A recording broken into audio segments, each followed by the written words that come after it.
Ini sedikit email dan Instagram dan Facebook saya. Bila ada yang berkenan mau tanya-tanya lebih ke saya dengan senang hati akan membantu teman-teman dan berdiskusi mengenai Australia atau Melbourne atau Monash University.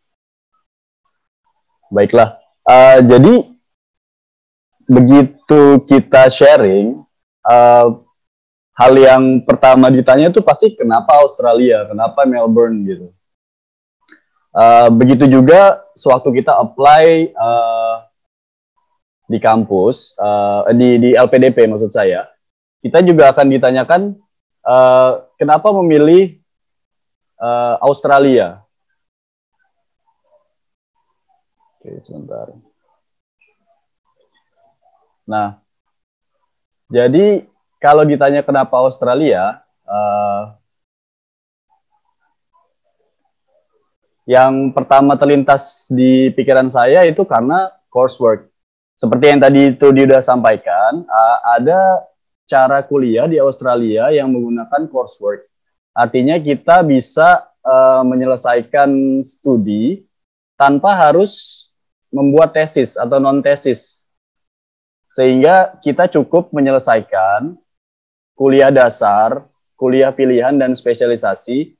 Cukup itu dan kita bisa mendapatkan gelar Master of Business. Dan sebagai ASN, kita tidak pernah dituntut untuk menyelesaikan gelar dengan tesis. Sehingga saya rasa opsi coursework ini sangat menarik. Saya pertama kali tahu coursework ini, waktu itu saya ngobrol sama senior, dia baru lulus beasiswa. Terus nanya, Mas, ambil tesis apa? Saya tanya gitu.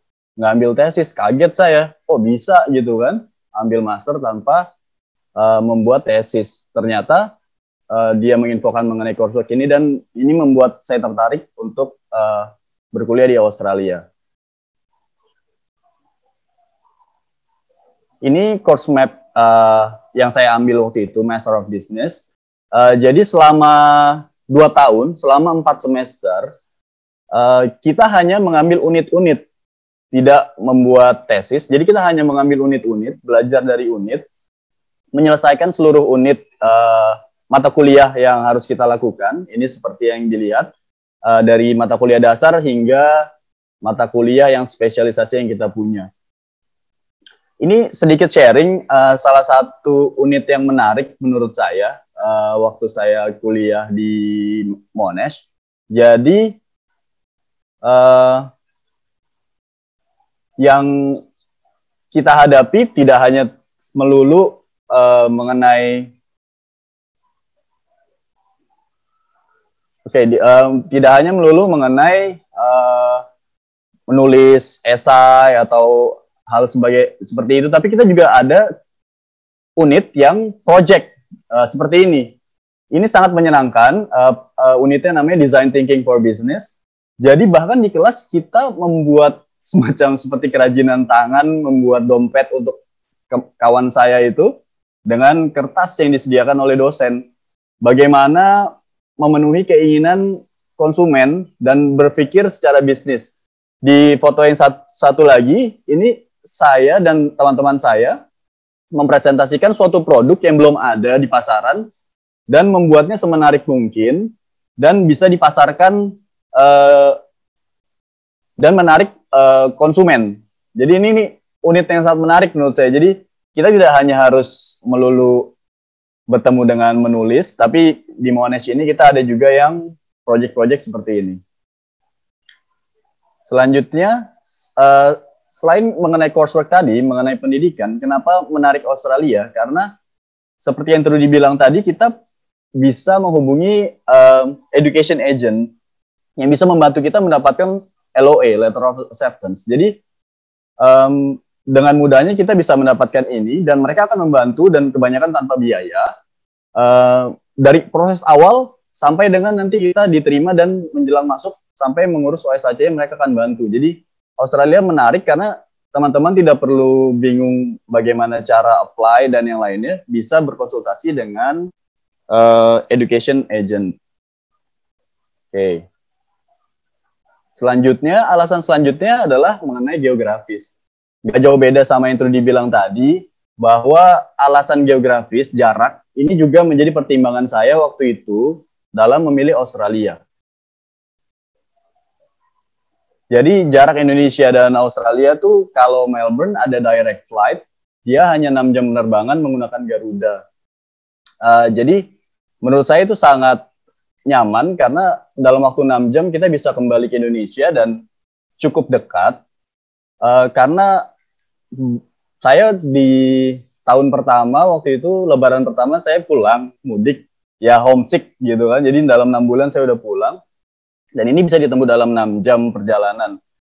Tapi kalau teman-teman yang di sana pun tidak ada masalah, karena kita bisa berlebaran di sana. Ini salah satu foto kami berlebaran di Lebaran kedua ini. Tahun kedua kami berlebaran di Australia. Komunitas muslimnya sangat bagus, dan sangat banyak orang Indonesia yang ada di Melbourne. Seperti yang Irfan tadi bilang. Salah satu alasan saya juga memilih Australia dengan pertimbangan jarak ini, waktu itu ada pertimbangan personal. Kondisi bunda saya yang kurang sehat, jadi membuat saya harus berpikir ulang untuk mengambil kampus waktu itu negaranya Inggris, tapi saya mengurungkan dan mengambil Australia. Karena memang ibunda kondisinya kurang sehat dan keputusan itu ternyata betul, maksud saya ternyata di semester akhir Allah berkehendak lain dan ibunda meninggal dunia, dan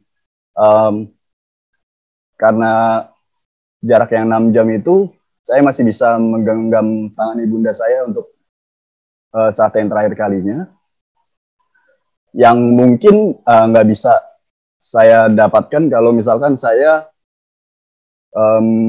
kuliah di Inggris. Maaf. Jadi penerbangan 6 jam ini memungkinkan saya, waktu itu dikabarin adik saya bahwa ibu saya kritis, dan saya langsung mengambil penerbangan. Saya tiba di Indonesia jam 5 sore, langsung ke rumah sakit. Saat itu ibu walaupun kritis akhirnya bisa sadar dan ngobrol. Kami ngobrol cukup lama, saya peluk beliau, dan beliau kritis kembali jam 2 malam dan akhirnya meninggal dunia. Tapi saya bersyukur masih bisa bertemu dengan beliau dan mengantarkan beliau untuk saat terakhirnya. Jadi bagi teman-teman juga ini bisa jadi pertimbangan apabila untuk memilih negara tujuan beasiswa, karena jarak tempuh dan yang saya bicarakan tadi. Oke, kita lanjut. Seperti Irfan yang bilang tadi, Melbourne ini dinobatkan sebagai kota terbaik 7 tahun berturut-turut. Baru 2 tahun terakhir tergusur ke peringkat kedua, tapi tetap menjadi salah satu kota yang terbaik di dunia, the most livable city in the world. Alasan yang pertama yang saya dapatkan selama di Melbourne, kenapa dia bisa jadi the most livable city, itu keindahan alamnya. Kita bisa mendapatkan view-view bagus seperti ini, yang bisa melihat tulip di kota Bendigo atau kota-kota tua seperti ini, ada tulip. Kemudian harbor yang sangat cantik seperti ini, view-view alamnya yang sangat luar biasa. Kemudian Melbourne ini memang kota yang sangat ramah, di mana saat kita berjalan kaki atau sedang bersepeda, itu semua orang bisa menegur kita dengan ramahnya. Bahkan orang yang tidak kenal. Kasir-kasir di Coles maupun Woolworth pun bisa ngobrol sama kita seperti orang yang sudah kenal lama gitu loh. Jadi benar-benar kota yang sangat ramah menurut saya. Saya juga membawa keluarga saya ke sana. Anak saya satu berusia 9 tahun saat itu, sekarang 10 tahun. Dan di jelang akhir perkuliahan saya, alhamdulillah istri saya hamil juga. Jadi sekarang saya ada anak satu lagi, anak kedua. Jadi ini menurut saya kota yang sangat ramah untuk teman-teman yang mau membawa keluarga saat berkuliah. Tempat untuk anak-anak bermain banyak. Jadi memang kota yang sangat ramah menurut saya untuk keluarga. Kemudian pertimbangan ada 4 musim juga di sana. Jadi dengan jarak yang cuma 6 jam, kita bisa mendapatkan kota yang dengan 4 musimnya, bisa merasakan tinggal di kota yang memiliki 4 musim, tapi saat musim dinginnya tidak begitu ekstrim, hanya 0 atau -1 paling maksimal. Dan kalau mau melihat salju, tinggal 2 jam perjalanan ke gunung, kita sudah bisa melihat salju. Jadi salah satu yang menarik juga menurut saya.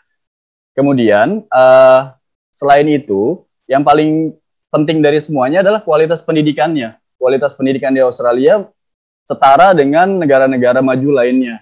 Sehingga dengan pertimbangan semua yang saya sampaikan tadi, coursework, geografis, kota yang sangat nyaman, kita juga bisa mendapatkan kampus-kampus yang dengan kualitas pendidikan yang sangat baik, yang tadi juga Trudy sampaikan, Group of Eight.